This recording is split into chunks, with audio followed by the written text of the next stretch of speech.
গড়াহার পুকুরে টেস্টিং হচ্ছে। আগামী 16 তারিখ ঘাট দেওয়া হয়েছে শনিবার। একটা সিট ক্যান্সেল হয়েছে। যদি কোনো শিকারী বন্ধু নিতে চান অবশ্যই যোগাযোগ করবেন। দেখেন খাওয়ার মুভমেন্ট, মাছের খাওয়া তখন খেয়েছি একটা ব্রিক 4-5-এর। দেখেন কাতল খেয়েছে, সাইজ কাতলের।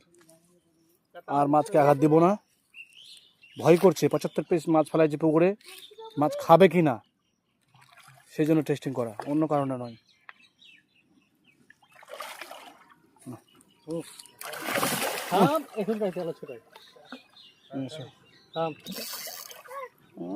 সাইজ সালা কাতল, কি কাতল দেখো।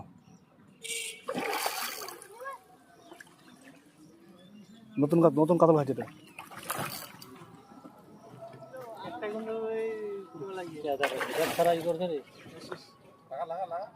লাগা বস।